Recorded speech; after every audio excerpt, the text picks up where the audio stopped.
Hari ini kita akan bicara mengenai kasih. Ya ibu-ibu ya. Kenapa kita bicara mengenai kasih? Nah di Galatia kemarin kan minggu lalu kita sudah bicara bahwa Enchanted Garden. Saya waktu pertama kali terima buku ini itu saya langsung Google nih. Enchanted Garden ini apa sih artinya ya ibu-ibu ya? Nah ternyata lewat pemaparan minggu lalu bahwa hidup kita ini harus seperti sebuah taman ya ibu-ibu ya. Sebuah taman yang indah yang menebarkan harum Kristus di dalamnya. Nah gimana supaya hidup kita ini bisa menebarkan harum Kristus? Ya dengan cara yaitu bahwa kita dalam hidup kita ini harus memiliki buah roh. Ya di Galatia 5 ayat 22 sampai 23 disebutkan bahwa buah roh itu yang pertama itu apa? Kasih ya. Nah berarti kasih ini sudah disebut pertama kali. Udah gitu sampai ada hari khusus tanggal 14 Februari untuk merayakannya. Sedemikian pentingnya ya ini kasih ya ibu-ibu ya. Kenapa ini kok bisa sedemikian pentingnya kasih sampai disebut pertama kali. Terus sampai ada hari khusus untuk merayakannya. Ya untuk itu ibu-ibu untuk kita menyelami lebih lagi mengenai kasih. Mari kita panggil narasumber kita hari ini. Beliau sudah gak asing lagi, sepasang suami istri. Mari kita sambut Ibu Linda Raharjo dan Bapak Paulus Raharjo. Berikan tepuk tangan. Welcome Bu Linda, welcome Pak Paulus. Wah, gimana kabarnya hari ini? Kabarnya gimana Pak Paulus? Sangat baik sekali. Tolong mic-nya mungkin buat Pak Paulus. Mic-nya sudah diatur. Gimana nih untuk tanggal 14 Februari Pak Paulus sama Ibu Linda sudah ada acara? Merayakan hari kasih sayang nih Bu. Kita akan pergi mengunjungi cucu kita untuk mengekspresikan kasih sayang kita. Wih, luar biasa kesempatan untuk menunjukkan ekspresi kasih ke cucu ya Bu ya. Sampai jauh-jauh pergi ke Belanda.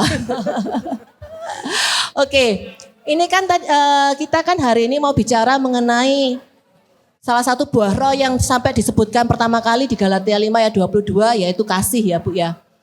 Nah boleh nggak diceritakan atau dijelaskan sebenarnya kasih ini tuh asalnya dari mana sih? Jangan disebut dari mata turun ke hati ya Pak Paulus ya. Kasih ini asalnya dari mana gitu. Dan apakah kasih itu otomatis bisa ada dalam hati setiap orang? Saya mau menyapa ibu-ibu sekalian. Ya, saya diundang untuk bicara soal kasih ini langsung nyaut mau. Karena memang saya bertanggung jawab untuk mengasihi para wanita gitu ya.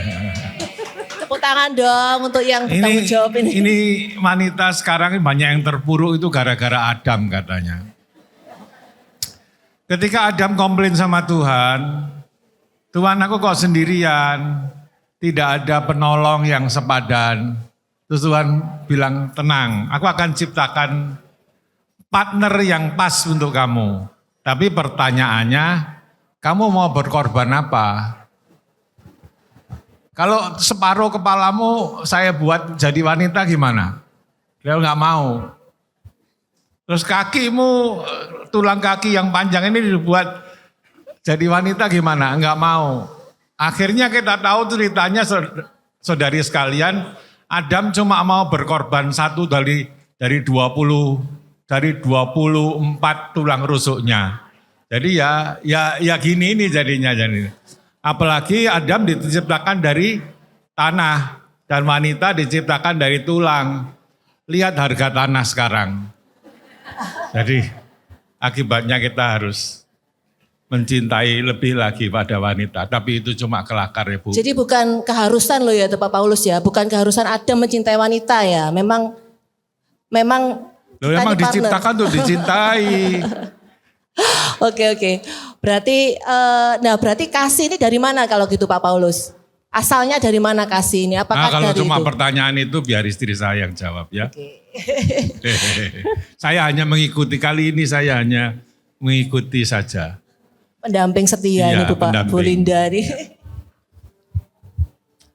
Saya memikirkan lama sekali apa arti kasih itu dan apa arti cinta itu. Dan saya menemukan bahwa dunia mengatakan saya mengasihimu karena kamu cantik, karena kamu pandai, karena kamu lucu. Dan karena itu tidak meragukan ya, kalau kita mau posting di Instagram kita berlomba-lomba mencari aplikasi yang paling cocok untuk membuat wajah kita supaya lebih tirus, lebih langsing, gitu ya. Seperti itu kan, supaya kita bisa mengejar orang-orang yang suka sama kita dan banyak jempol yang naik ke atas dengan like-nya. Saya pikir bahwa apakah benar bahwa cinta itu seperti itu? Itu namanya cinta dengan syarat. Melelahkan kalau kita mencintai orang itu dengan persyaratan itu melelahkan sekali. Akhirnya saya menemukan bahwa Tuhan mengasihi kita itu apa adanya. Tidak berhenti sampai di sana Tuhan mengasihi kita. Dia mengasihi kita. Dia mau membuat kita itu mempunyai kehidupan yang berkualitas di dalam kerajaannya. Supaya kita layak menjadi anak-anak yang dipanggil sebagai anak-anak Allah. Ada pesan-pesan khusus yang Tuhan ingin mengubah seluruh kehidupan kita. Supaya kita layak menjadi anak-anaknya. Dan kasihnya itu luar biasa. Kasihnya itu tidak bersyarat. Dan dia menerima saya apa adanya. Saya menghadap kepada Tuhan. Tidak perlu saya pakai make up, nggak perlu. Dia bisa terima saya apa adanya. Kalau saya lagi cranky, saya juga bisa datang kepada Tuhan. Bu Ineke, saya ngomong saya lagi mangkel ini Tuhan sama suami. Saya bisa datang juga ke Tuhan. Luar biasa kan? Jarang lah kalau itu. Jarang ya, nggak perlu disebut. Maksudnya ya, Pak Paulus. datang kepada Tuhannya sering, tapi mangkel sama suami itu jarang. Oke, berarti kasih itu karena Tuhan yang sudah mengasihi kita dengan sedemikian rupa. Bahwa kasihnya Tuhan itu pada kita itu tanpa syarat. Tanpa kita perlu apa-apa tuh Tuhan sudah mengasihi kita terlebih dahulu ya Ibu. Benar. Nah, berarti terus bagaimana cara kita mengaktifasi kasih yang sudah, jadi Tuhan ini kan sudah memberikan kasihnya kepada kita. Bagaimana kita ini mengaktifasi kasih yang sudah Tuhan berikan kepada kita, supaya kita juga bisa merefleksikan kasih itu untuk orang-orang di sekitar kita. Sementara kan kasih ini kan gampang atau sulit Ibu-Ibu? Sulit, tergantung ya. Kalau untuk orang yang gampang dikasih itu gampang ya. Tapi kalau orangnya sulit, mencekno, apalagi pasangan yang, ya itu tadi ya. Itu gimana Bu caranya Bu, mengaktifasi kasih itu dalam kehidupan kita? Saya berpikir bahwa di dalam firman Tuhan mengatakan Allah itu adalah kasih. Apa sih artinya itu? 1 Yohanes 4 ayat 8 mengatakan barang siapa tidak mengasihi, ia tidak mengenal Allah. Sebab Allah adalah kasih. Jadi kuncinya yang pertama adalah mengenal Allah. Dan mengenal Allah itu tidak mudah. Karena kasih Allah itu adalah kasih. Itu adalah natur dari Allah sendiri. Sama seperti kalau kita belajar tentang Allah adalah Tritunggal. Itu kan sampai seumur hidup ya saya juga antara ngerti, ngerti sedikit, tidak ngerti lagi gitu ya. Jadi itu mengejar pengetahuan tentang kasih, Allah adalah kasih dan Allah adalah Tritunggal itu sama susahnya. Karena itu kita harus belajar. Karena itu ibu-ibu kalian semua berada di tempat yang benar untuk belajar tentang firman Tuhan. Karena untuk mengenal kasih Allah itu adalah kasih. Ada 66 kitab yang harus kita pelajari. Dari kitab Perjanjian Lama sampai ke Perjanjian Baru. Konon katanya ada 770.000 kata yang menyatakan siapa dirinya. Dan ada 33.000 ayat yang harus kita kejar untuk kita mengerti. Sebetulnya kalau mau dibuat mudah, kita lebih mudah membayangkan kalau kita beli handphone. Beli handphone itu sudah ada aplikasinya, ya kan? Nah, kalau kita menerima kelahiran baru karena kita telah menerima Kristus sebagai Tuhan dan Juru Selamat kita dilahirkan baru dengan DNA baru, dengan kromosom baru, dengan potensi yang baru untuk bisa mengasihi. Yang tadinya belum bisa mengasihi, ada potensi untuk bisa mengasihi, untuk bisa mengampuni, untuk bisa melayani. Yang tadinya belum ada. Tetapi semua itu harus diaktifasi. Diaktifkan kan kalau beli handphone mesti diaktifkan. Aktivasi adalah kalau kita connect ke listriknya misalnya. Di-charge dulu. Artinya hubungan kita dengan Tuhan itu membawa kehadiran Roh Kudus bekerja di dalam hidup kita. Sehingga semua potensi kita untuk menjadi seperti yang Tuhan mau. Itu dimulai. Nah tinggal kita nanti bagaimana kita menggunakan aplikasi seperti ibu-ibu sekalian menggunakan handphone kalian. Dan dari waktu ke waktu perlu ada upgrade. Supaya yang tadinya misalnya aplikasi yang nggak bisa dipakai untuk, saya punya aplikasi misalnya kalender. Sekarang kalendernya di-upgrade bisa menyimpan gambar-gambar, foto-foto orang-orang yang mungkin kita punya appointment pada jam dan tanggal tertentu. Nah, demikian juga kalau kita membaca firman Tuhan dan itu merupakan proses yang kita ulang berulang-ulang, maka kita di-upgrade oleh Tuhan untuk kemampuan-kemampuan yang sebelumnya kita tidak memilikinya. Dan akhirnya kita bisa menggunakan seluruh potensi yang Tuhan sudah sampaikan dalam hidup kita. Dan potensi itu yang kita sebut sebagai buah roh. Oke. Buah roh.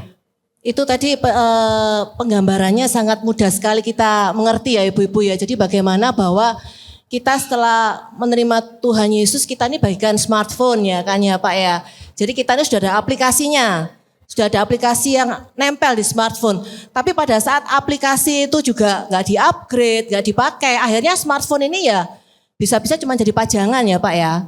Atau jadi senjata mungkin ya. Bisa dilempar ke suami kalau berantem. Nah berarti kata kunci di sini supaya smartphone ini bisa dipakai dengan baik, kita harus menempel atau dalam artian kita harus terinstall ya. Harus nyambung nih sama sumber kehidupan kita yaitu Tuhan Yesus sendiri. Ya. Ya, betul ya Pak ya. Ya. Nah, terus bagaimana cara kita untuk nyambung ini Pak Paulus? Padahal kan dalam keseharian kita nih ibu-ibu ini kan super sibuk nih Pak Paulus. Ya, nggak ada ya ibu-ibu nggak ada waktu longgar ya, betul nggak? Nggak ada me time, ya kan? Kita ini sementara harus dekat dengan pribadi Kristus sendiri. Caranya gimana nih? Untuk kita supaya bisa melekat kepada Tuhan, kita harus sadar bahwa tanpa Tuhan itu kita tidak bisa apa-apa. Tanpa Tuhan itu kita seperti carang yang pada pokok anggur itu harus melekat gitu ya. Dan kasih itu kita tidak bisa mengasihi orang lain kalau kita tidak menempel pada carang itu sendiri. Kalau ada carang yang nggak melekat terus keluar buahnya, berarti buahnya buah palsu. Buah palsu. Buah plastik ya. Cintanya cinta palsu berarti ya Pak. Nah ya? kalau yang palsu itu biasanya nilainya enggak seberapa dibanding yang asli. Kecuali gigi. Mama saya dokter gigi palsu itu lebih mahal daripada gigi asli. Ya. Berarti untuk kita dekat dengan pribadi Allah berarti tadi salah satunya mungkin kita memiliki jam doa ya kan ya Pak ya. Ya, mungkin Bu, ya, bisa dilihat dihubungkan dengan handphone lagi karena ibu-ibu ini selalu sukanya pakai handphone. Main ya? handphone. Medsos ya. Handphone. Ya, kalau misalnya kita ingin berjalan dari gereja ini ke Tunjungan Plaza gitu kan, kita nggak tahu jalannya, kita pakai Google Map. Ya. Ya, Google Map itu seperti Alkitab yang ada di dalam kehidupan kita. Tuhan membeberkan semua Google Map-nya, ya kan? Dari poin A ke poin B. Kalau kita mau hidup kita penuh kasih, itu gimana caranya? Kalau kita mau hidup kita itu menjadi orang yang menyenangkan hati Tuhan, itu semua ada. Seperti kalau saya mengidentifikasikan bahwa Bible is like a Google Map. Sedangkan Roh Kudus itu adalah GPS-nya. Dia akan menuntun kita kemana kita pergi. Kalau kita mau kalau misalnya ada hal-hal yang harus diubah dalam diri kita, pointernya GPS pointer kan akan ada di sana. Jadi seperti Tidak kalau bisa dipisahkan ya Bu. nggak bisa ya? dipisahkan. Google Map, Satu kesatuan. Google Map dan GPS itu satu kesatuan seperti Alkitab dan Roh Kudus itu satu kesatuan. And love is the oxygen of the soul. Jadi tanpa kasih itu kita tidak bisa hidup karena Allah adalah kasih. Jadi ya dia is the oxygen of the soul. Kita tidak bisa bernafas tanpa kasih itu. Seperti seorang bayi yang lahir, dia tidak bisa hidup tanpa sentuhan kasih dari ayah bundanya. Seorang bayi yang ada di ICU, dia kalau mendapatkan sentuhan kasih dari ibu dan ayahnya, maka dia akan lebih cepat sembuh daripada yang tidak disentuh. Jadi memang manusia itu diciptakan untuk di dalam kasih dan hidup di dalam kasih. Bahkan hukum yang pertama pun Tuhan menghendaki kita untuk menyembah Dia kan. Kalau kita belajar dari Alkitab, dari hari yang pertama sampai ke hari kelima, Tuhan menciptakan alam semesta dengan begitu indahnya. Pada hari keenam Dia menciptakan manusia. Setelah itu apa yang terjadi pada hari ketujuh? Dia menginginkan kita. Jadi tugas pertama dari Adam dan Hawa pada hari ketujuh to worship Him. Untuk menyembah Dia. Jadi kalau hidup kita tidak menyembah Dia, ya hidup kita tidak kemana-mana. Kita menyembah Tuhan dengan cara memenuhi panggilannya dan mengikuti perintahnya. Bahkan kalau kita tahu bahwa kasih itu diperintahkan. Kasih itu bukan feeling, bukan perasaan, tapi kasih itu perintah. Kasihilah Tuhan Allahmu dengan segenap hatimu, dengan segenap akal budimu, dengan segenap kekuatanmu, dan kasihilah sesamamu manusia seperti kamu mengasihi dirimu sendiri. Perintah, tidak menunggu kita merasa ini waktunya, enggak ada gitu. Tetapi perintah.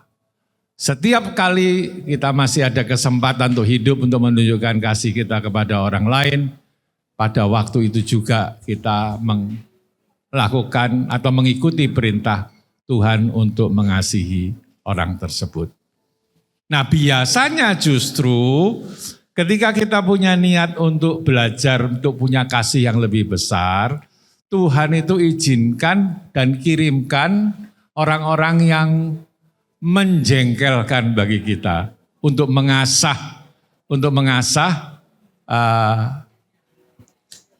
buah roh itu supaya lebih matang. Berarti kehadiran orang-orang yang menjengkelkan dalam tanda kutip ini diizinkan Tuhan ya kan untuk mengasah kasih kita gitu ya Pak ya. Jadi welcome. Jadi nggak boleh ditolak ya Pak ya. Kalau datang mesti diterima gitu aja ya. Ya diterima disambut karena, gitu ya. Karena kita disambut apa disambit?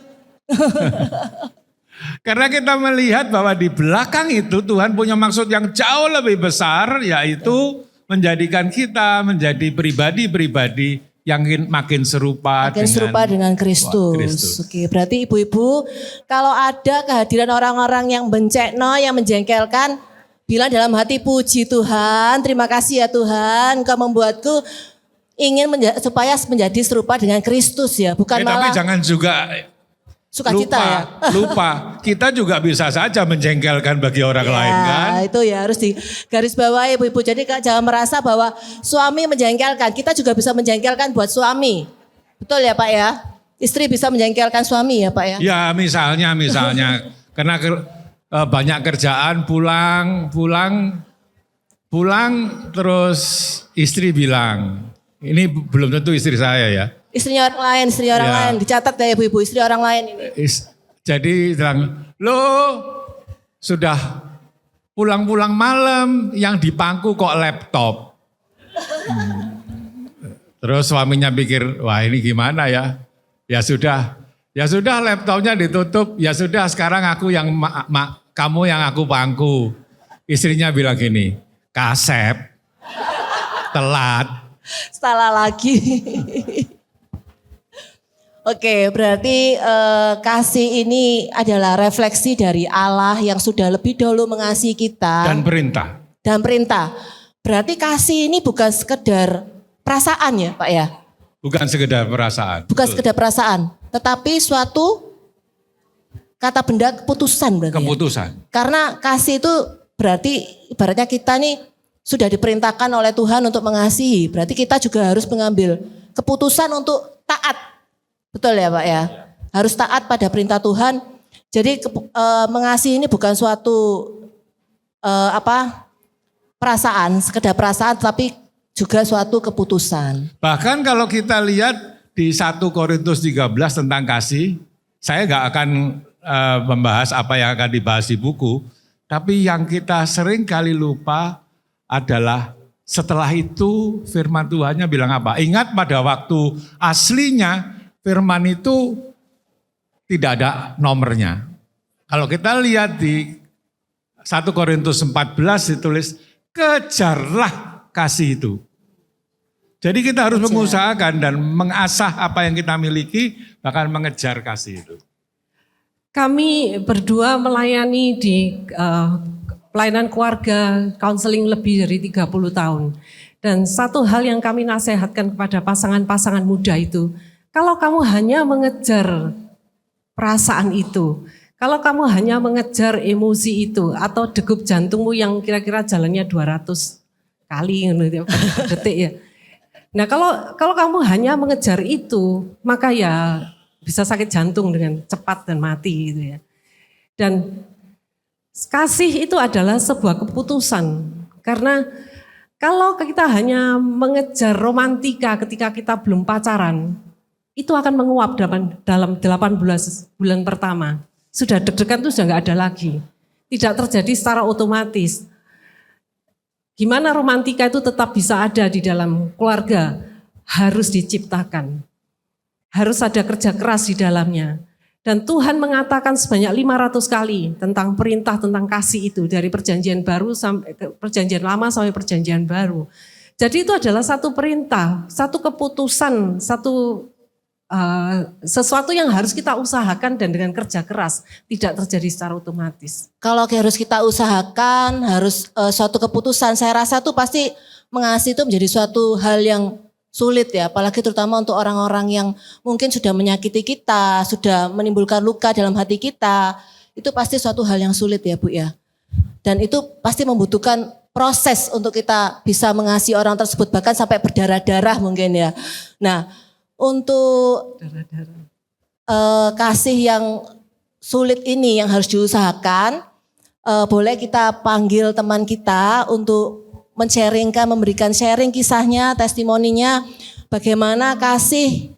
Kalau kasih untuk orang yang lovable itu sesuatu hal yang mudah, tapi bagaimana kasih untuk orang yang sudah menimbulkan luka, menimbulkan kepahitan dalam hati kita, suatu hal yang sulit, tetapi karena itu adalah suatu perintah dari Tuhan, kita harus taat, kita harus mengambil keputusan. Boleh kita panggil teman kita Bu Mimi untuk memberikan sharingnya. Apa?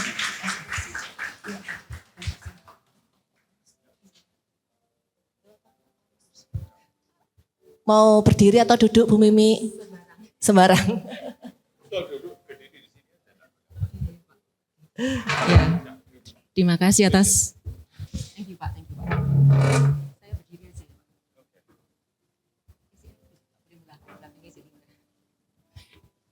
Ya, terima kasih kesempatannya siang hari ini. Saya baca catatan supaya nggak kemana-mana ngomongnya ya. Hari ini kan kita membahas tentang kasih ya. Kasih yang mengampuni, kasih yang mau berkorban, tidak mudah. Apa aja biar nggak ngedek. Saya dibesarkan oleh seorang ayah yang otoriter. Tidak pernah ada di rumah. Karpe dewek, keras, salah benar, saya yang salah. Tidak diberi kesempatan untuk mengungkapkan apa yang saya katakan. Dia tidak pernah ada di rumah, pagi berangkat kerja, sore pulang, malam hilang lagi gitu ya. Entah kemana gitu ya. Nah, jadi beranjak dari latar belakang pola asuh yang seperti itu, saya menjadi wanita yang sangat penakut banget gitu ya. Ngomong sama orang tuh takut. Saya sampai dedek gitu ya sampai sekarang. Singkat cerita, saya menikah, habis itu ada satu kejadian di mana kami mengalami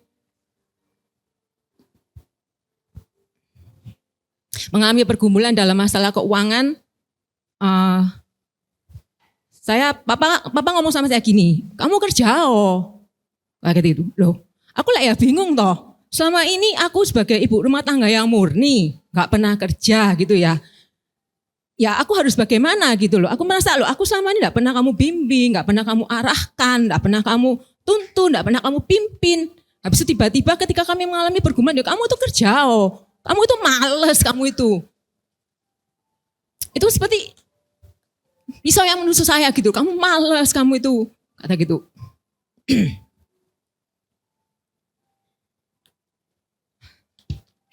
Nah, di satu titik, setiap Sabtu saya tuh selalu berkumpul di rumahnya Papa gitu ya, setiap Sabtu. Makan di sana, tetapi kita nggak ada omong-omong relasi yang heart to heart itu tidak ada ya, datang makan pulang. And some point saya merasa, benci banget sama papa saya gitu ya. Lihat mukanya tuh males lihat muka dia gitu ya. Jadi saya datang tuh dengan perasaan, aduh semua aku males gitu ya. Tapi saya merasa gini, enggak bisa nih hal ini seperti ini terus-teruskan enggak bisa gitu ya. Itu kan papaku, enggak mungkin dong aku selamanya seperti itu ya enggak mungkin. Aku juga enggak enak, ganjel di hati ya enggak enak toh. Jadi ya aku ngomong sama Tuhan gini, Tuhan tolonglah. Ya toh aku mau relasiku diperbaiki, aku mau. Tapi aku enggak bisa gitu loh. Dengan kekuatanku aku enggak bisa gitu loh. Aku mau Tuhan, aku mau, mampukan aku, tolong aku Tuhan, aku mau. Ketika kita berdoa, ketika kita minta sama Tuhan, ketika kita benar-benar berserah sama Tuhan, Tuhan tuh pasti akan buka jalan gitu. Tuhan membawa aku masuk ke dalam dunia konseling gitu ya. Aku kuliah konseling istilahnya untuk rawat jalan gitu ya. Stres aku tuh. Rawat jalan. Nah, itu pun iblis tuh tidak semudah mulus gitu ya. Mau kita memulihkan relasi, iblis itu nggak seneng pasti dia. Setelah papaku tahu aku konseling kuliah diginiin, ngapain kamu pakai kuliah-kuliah segala katanya gitu. Loh, aku nih kuliah kan demi kebaikan dalam hatiku, demi kebaikan kita. Karena aku nggak bisa langsung ngomong sama papaku terus terang nggak bisa. Wis pokoknya nggak ada lah komunikasi yang heart to heart sama sekali tidak ada. Aku marah gitu loh. Tapi aku sadar gini, aku akan maju terus gitu loh. Nah Isa nih apa ya? Sorry ya bahasa Jawa. Nggak bisa kalau diam-diam kayak gini terus nggak bisa gitu. Jadi ya aku teruskan kuliah aku sampai selesai. Dari situ Tuhan tuh baik banget gitu ya.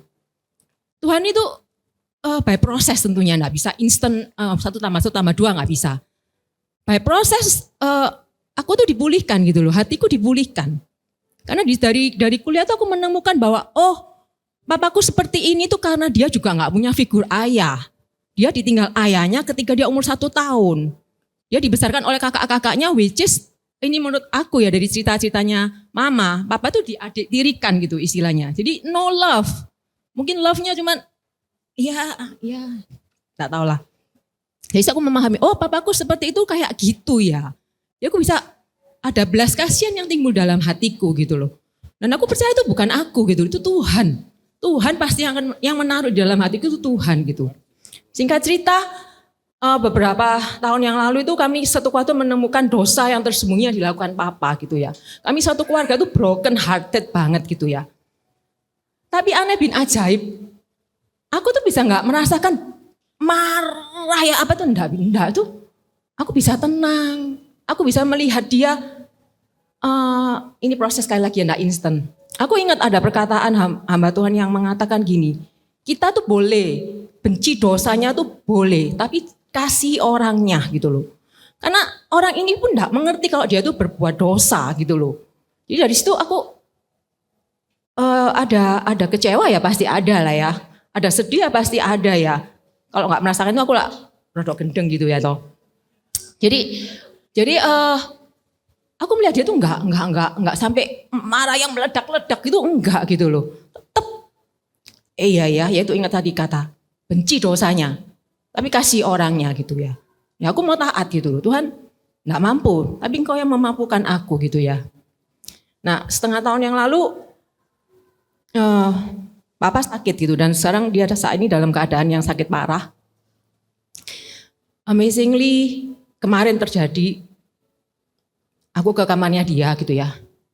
Dia kan tergeletak di ranjang. Ini nih Kak, Roh Kudus gak tahu sopo. Aku pegang tangannya dia gitu. Bah, mau didoakan apa? Sebelumnya dia waktu ke hospital, masuk rumah sakit, saya tanya, Bah mau didoakan apa? Dia jawab, mau didoakan sembuh, katanya gitu. Oke, doakan sembuh. Habis itu kemarin tak pegang tangannya, Bah mau didoakan apa? Mau didoakan selamat, dia bilang gitu. Wow, oke. By the way, papaku udah doa gitu, udah menerima Yesus sebagai Tuhan dan Juru Selamat itu setengah tahun yang lalu, beberapa bulan yang lalu, dan dia udah dibaptis. Aku bersyukur gitu. Tapi ketika kemarin dia ngomong gini, aku mau didoakan selamat. Selamat, dia jawab gini toh. Selamat, oh oke. Nah itu aku bantu dia untuk mengulangi kataku tuh, Tuhan Yesus, Tuhan Yesus. Aku mau percaya sama Engkau sebagai Tuhan dan Juru Selamat. Dia niruin pelan-pelan.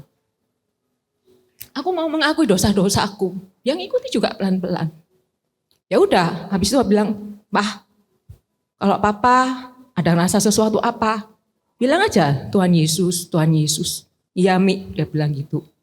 Nah, dari situ aku bisa tahu, oh kayak gini ta, kasih yang mengampuni itu kayak gini ta.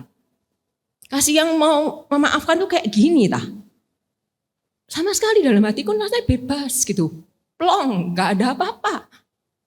Apakah dia masih melakukan dosa itu masih? Apakah dia masih menjengkelkan? Masih.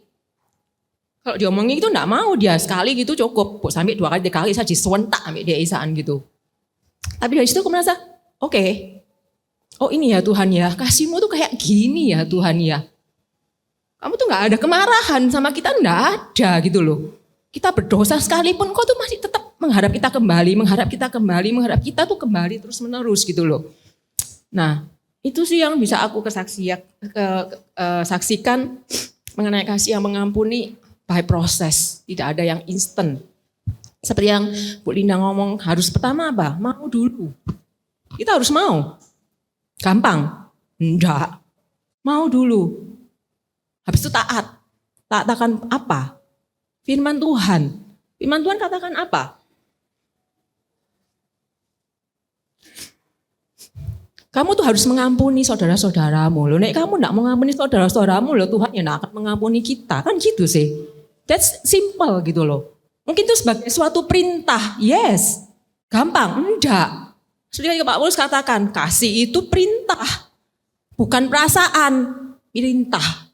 Jadi ya pertama ya mau dulu. Taat dulu. Ambil keputusan dulu. By proses nih Roh Kudus itu yang akan yang pelan-pelan itu mengikis gitu loh. Aku teringat gini, kenapa kok kita enggak mau mengampuni? Ya satu, gampang, ego kita. Kok enak mencekno gitu kok diampuni, kok enak aku enggak salah kok diampuni kan gitu. Ego kita. Jadi ya habis pasrah sama Tuhan ya. Taat aja ya Bu Linda dan Pak Paulus ya. Oke, Jadi gitu Bu aja. Mimi mengampuni ayahnya yang sudah memberikan kepahitan, melukai Bu Mimi juga sekeluarga, ada kesalahan juga dari papa mungkin ya. Tetapi pada saat prosesnya mengampuni ini kan suatu hal yang sulit ya. Nah itu apa yang kalau boleh sharingkan lagi yang bisa membuat Bu Mimi kuat menghadapi prosesnya, di samping bahwa ya itu memang perintah dari Tuhan. Tetapi apa yang menguatkan Bu Mimi untuk bisa memberikan pengampunan kepada papa? Balik lagi firman Tuhan, apalagi enggak ada gitu ya. Aku mikir gini tok. Tuhan Yesus tuh lo mau ngampuni kita, bahkan dia tuh nyerahkan nyawanya di atas kayu salib. Kita iki lo belum nyerahkan nyawanya, mau sok tidak mau ngampuni kan gitu sih. Singkatnya seperti itu sih, kebagi firman Tuhan itu yang mengingatkan kita, yang mengingatkan kita. Karena semua yang tertulis dalam firman Tuhan, perintahnya Tuhan itu ringan. Asal satu tok, kembali lagi, taat, mau ambil keputusan untuk melangkah. Selebihnya serahkan sama Tuhan. Tuhan yang akan memampukan semuanya, Tuhan yang akan memampukan. Aku baru menemukan ini hari ini.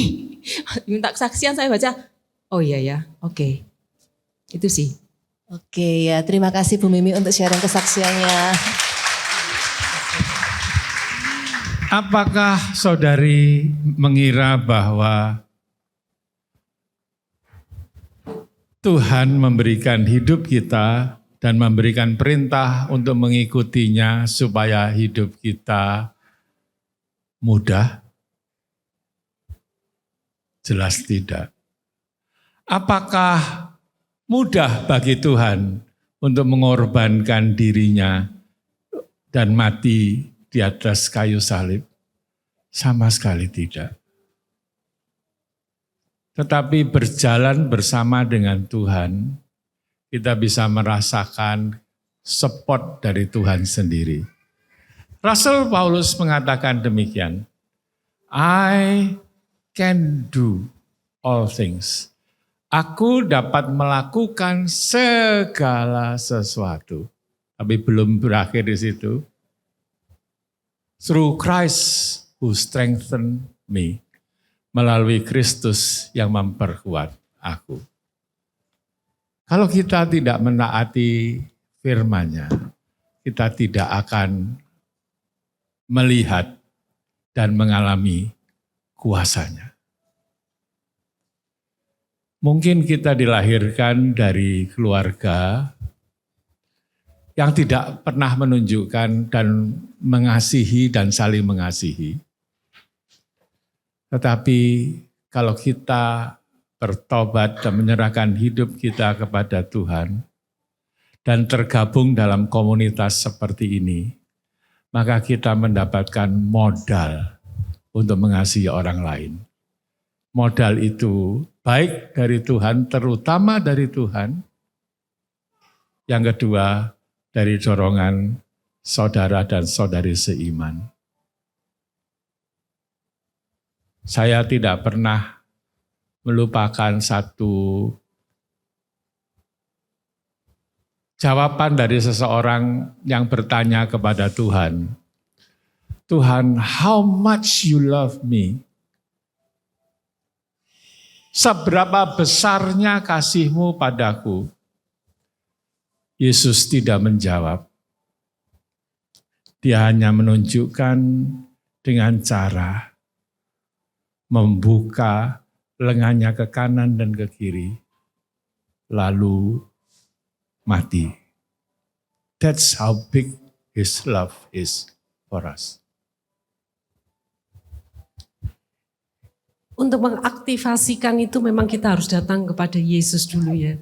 Dan kalau kita sudah datang kepada Tuhan, kan tadi saya katakan bahwa Tuhan menerima kita apa adanya. Tapi Dia tidak mau kita menjadi apa adanya. Karena rancangannya itu lebih besar daripada rancangan kita. Ada proses yang harus kita lalui supaya semak belukar dalam hidup kita itu akan dikeluarkan semua. Sehingga kita mempunyai hati yang mampu untuk mengasihi, membawa damai, membawa sukacita. Karena Tuhan itu ketika kita menerima Kristus sebagai juru selamat kita, itu ada paket lengkap yang diberikan. 9 buah roh, tapi diikat di dalam satu kata buah roh yang dimulai dengan kasih dan diakhiri dengan self control ya, dengan penguasaan diri. Kalau kita mengasihi tanpa bisa menguasai diri, maka kita tidak akan kelemah lembutan dan segala macam yang di tengahnya itu tidak akan ada. Kita tidak bisa memberikan orang kemurahan, kita tidak bisa mengekspresikan suatu kelemah lembutan, tidak ada. Semuanya itu tidak akan ada.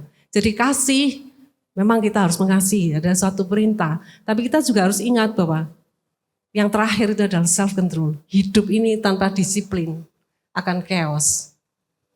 Jadi memang mengasihi itu suatu hal yang tidak mudah. Sungguh suatu keputusan yang sulit, apalagi kalau kita untuk mengasihi orang yang menjengkelkan. Akan tetapi kita tidak bisa mengambil keputusan itu pada saat kalau kita tidak gandol ya istilahnya, tidak melekat erat sama pribadi Kristus sendiri yang memampukan kita. Karena kita ini lemah ya ibu-ibu ya. Kita ini nggak punya kekuatan apa-apa, apalagi dalam kondisi berat. Misalnya tadi ayah juga sudah menyakiti atau mungkin pasangan sudah menyakiti kita, pasangan sudah selingkuh. Ya siapa yang bisa memberikan kekuatan buat kita gitu loh. Ya nggak mungkin kita ini gandol sama teman, gandol sama anak apalagi ya kan. Tetapi kita hanya bisa gandol erat-erat sama Tuhan Yesus sendiri ya Ibu ya. Nah, untuk saya mengingatkan sekali lagi, kasih ini memang pertama kan kita berikan di dalam keluarga kita ya Bu ya.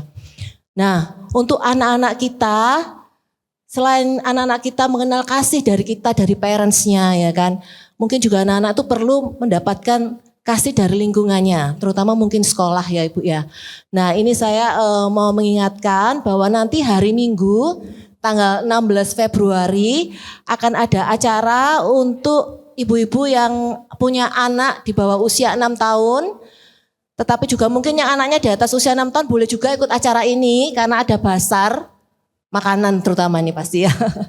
Nah, acaranya ini tanggal 16 Februari hari Minggu dilakukan di Sekolah Benih Kasih setelah ibadah 1 dan setelah ibadah 2. Saya mengajak ibu-ibu yang memiliki anak di bawah usia 6 tahun untuk bisa ikut acara ini. Ya. Sekarang teman-teman mungkin ibu-ibu ada yang mau bertanya, silakan. Mengenai kasih ini.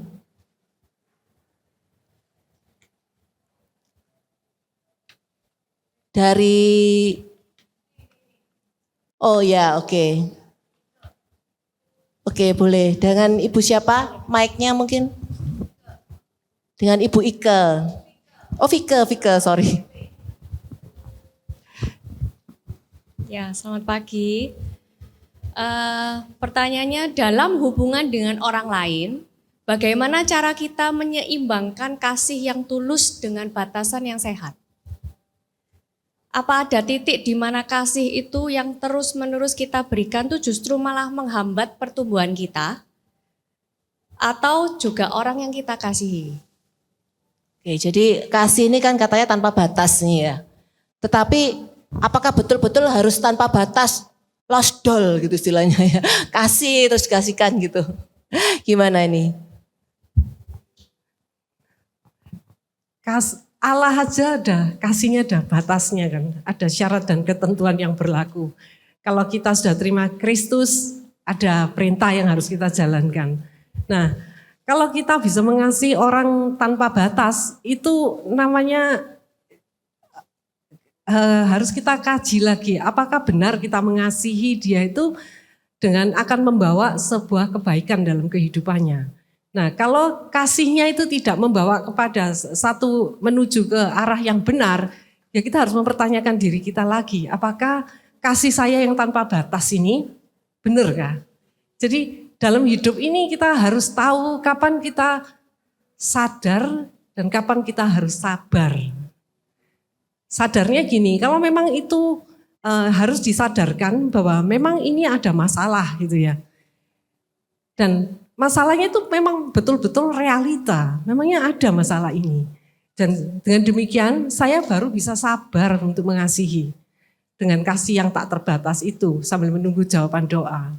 Nah, kalau misalnya kita tidak tahu bahwa itu adalah sadar bahwa saya ini punya masalah atau orang itu memang punya masalah. Contohnya gini aja ya.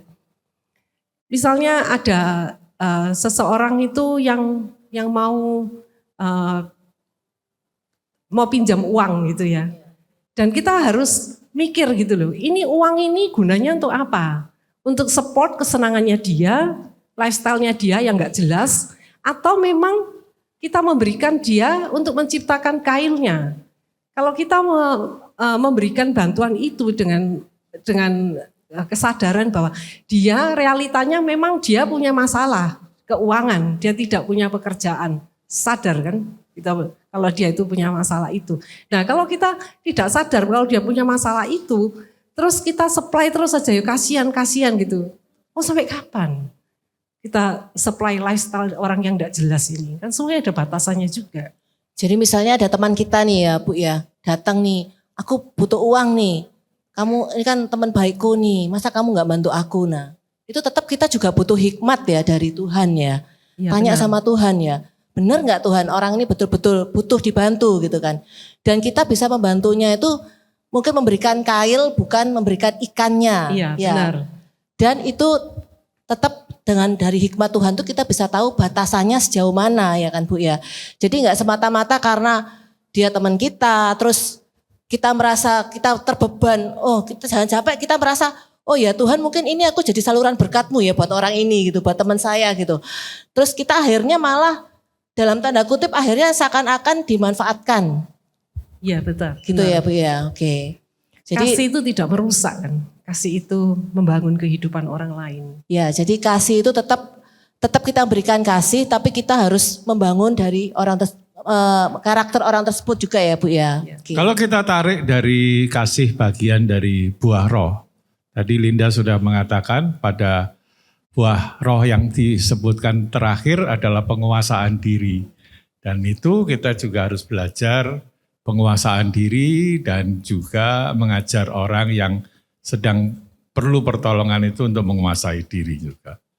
Kalau saya tanyai, aku butuh uang, ya saya rangkul aja bilang sama, aku juga butuh uang. Itu bisa tips itu. Oke, untuk pertanyaan berikutnya boleh teman-teman sekalian, ibu-ibu. Siapa yang mau mengajukan pertanyaan lagi mengenai kasih? Iya boleh.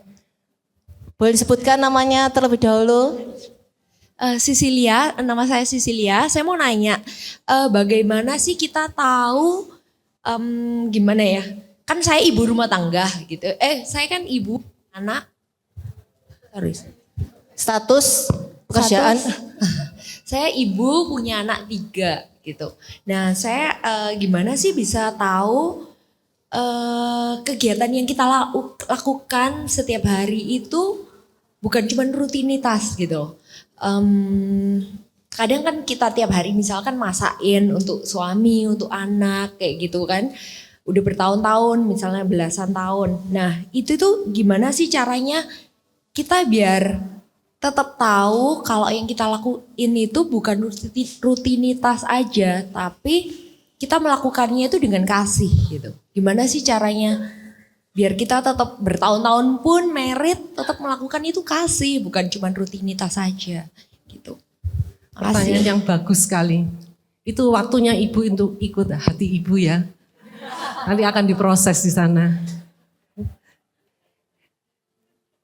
Saya sudah menjadi ibu selama 36 tahun ya. Anak saya sudah umur 36.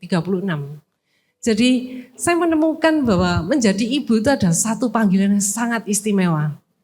Dan saya enjoy my motherhood, even up to now. Tapi tentunya saya juga bertransformasi. Jadi anak saya yang tadinya itu bayi, sekarang dia sudah umur 36 ya tidak saya perlakukan seperti bayi. Karena kita itu dalam hidup ini kita harus tahu siapa diri kita dan kemana kita mau pergi dan mau apa sih aku dari di dunia ini. Hanya gini-gini tok gitu ya. Rumah yang kotor ya tetap kotor lagi. Terus nanti masak, hari ini saya masak, ya besok harus masak lagi. Saya belajar dari seorang ibu yang namanya Ruth Graham. Itu dia adalah seorang istri dari evangelis yang sangat terkenal sekali namanya Billy Graham.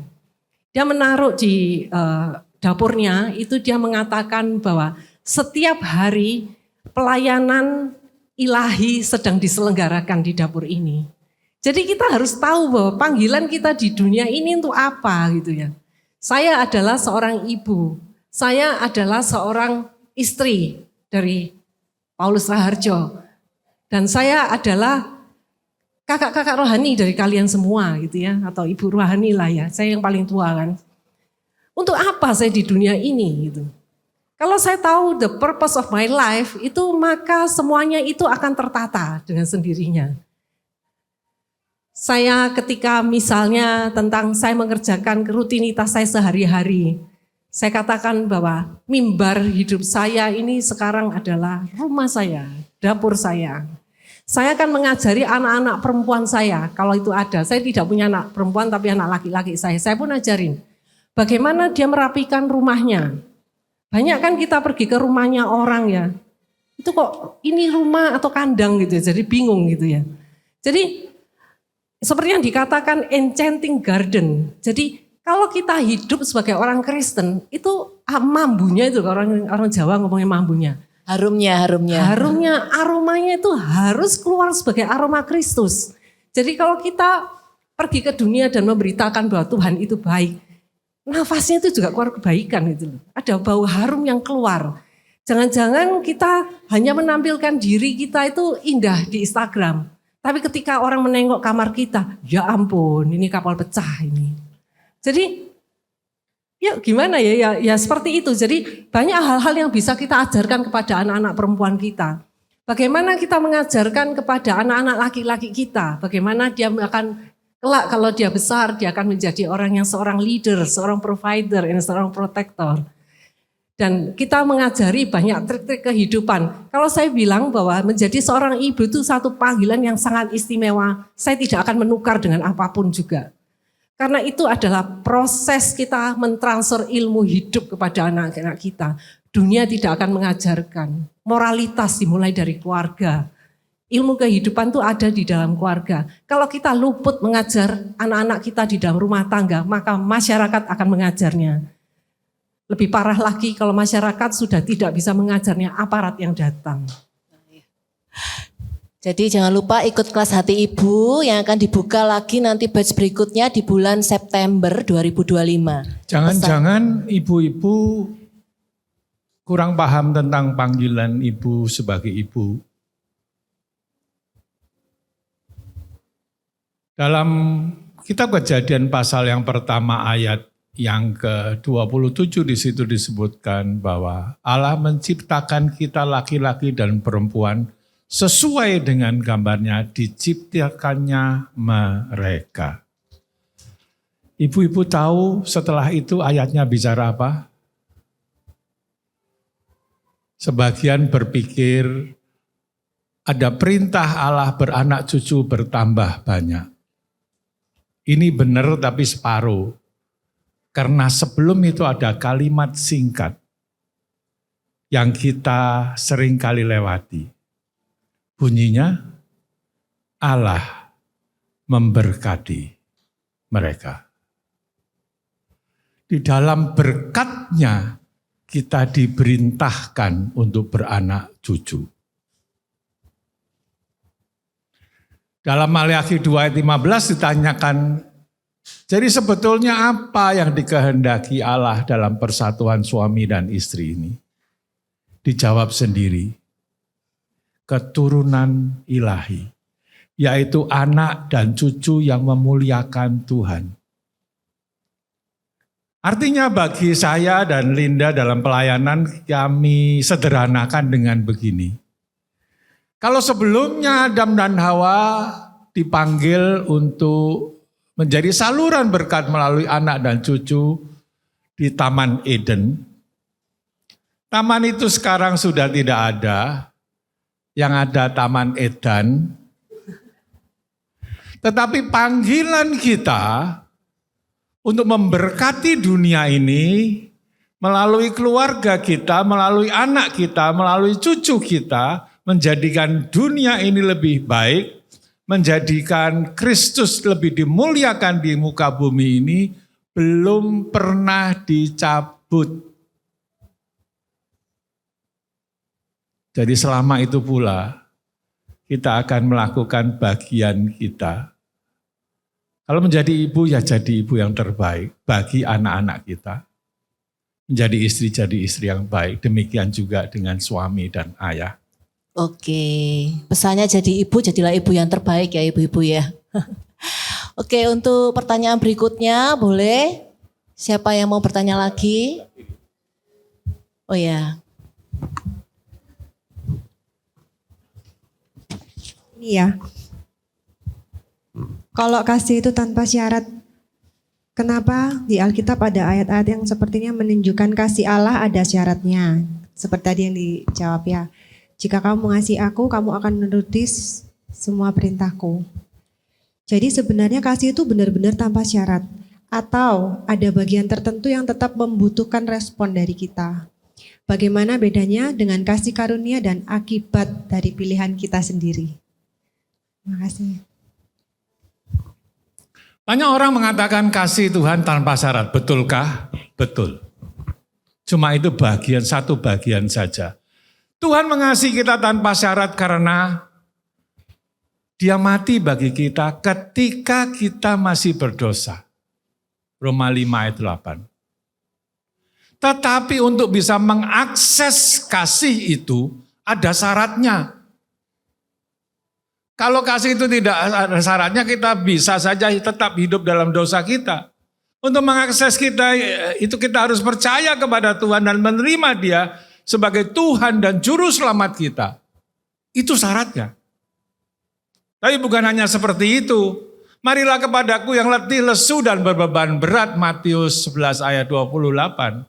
Tapi tidak berhenti di situ, kemudian pikulah ku dan belajarlah kepadaku. Di awalnya tanpa syarat karena kita tidak punya apa-apa untuk kita berikan kepada Tuhan. Tetapi ketika kita sudah menerima, maka kita mendapatkan potensi dan kekuatan dan Roh Kudus yang menyertai hidup kita. Dan kita belajar untuk melakukan apa yang Tuhan ingin kita lakukan. Belajarlah kepadaku karena aku ini lemah lembut dan rendah hati. Belajar untuk lemah lembut, belajar untuk rendah hati. Jadi kasihnya tanpa syarat. Tapi untuk mendapatkan kasih itu bersyarat. Kita harus membuka hati kita, mengundang Dia masuk, dan mentaati segala perintahnya. Seperti tadi yang kita bahas pada awalnya untuk menjawab pertanyaan itu, bahwa kita ditebus itu bukan hanya ya Tuhan terima kita apa adanya. Misalnya kayak saya yang mencekno itu ya wis gitu, maunya gini, mau ya sudah gitu. Bagi ibu-ibu yang lebih muda dari saya dan yang sudah lama di gereja ini tahu bahwa saya ini orang yang mencekno. Kaku sekali dan introvert, gak peduli urusannya orang. Pokoknya hidup saya aman, nyaman ya sudah. Toh saya gak ganggu orang kan. Saya tidak mau orang menyentuh hidup saya supaya hidup saya utuh. Karena saya kalau bersentuhan dengan orang lain itu buat saya pusing. Gitu. Apa ya benar gitu kan seperti itu. Akhirnya saya disadarkan bahwa saya tidak akan mengalami proses namanya justification. Itu maksudnya saya dibenarkan, saya ditebus dari dosa kita. Dari Tuhan menemui saya apa adanya. Dia mengasihi saya apa adanya. Tapi Dia tidak terima saya menjadi apa adanya. Dia mau membuat saya untuk bertransformasi menjadi seperti Kristus. Dan itu harus melalui satu komunitas. Seperti komunitas seperti ini, itu saya harus ada di tengah-tengah ini. Saya harus merobohkan empat tembok hati saya untuk biarkan orang lain bisa masuk dan saya bisa keluar. Apakah kalau saya tidak, tentunya kalau kita bergaul di dalam satu komunitas seperti ini yang begitu dekat dengan kita akan disakiti, yes of course gitu. Karena memang orang lain pun juga masih dalam keadaan proses transformasi itu. Jadi, tapi di dalam proses itu kita akan saling mengasah dan kita semua akan ditransformasi bersama-sama. Akhirnya kita menjadi seperti Kristus dengan aroma-aroma yang keluar seperti enchanting garden itu.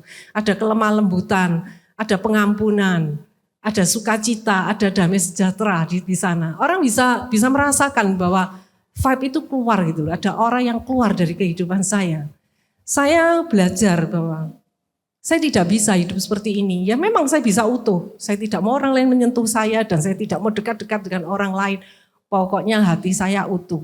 Memang benar hati saya bisa utuh. Tapi menjadi batu yang gak berbuah apa-apa. Untuk apa? Akhirnya nanti ketika sekarang saya umur 65 ya.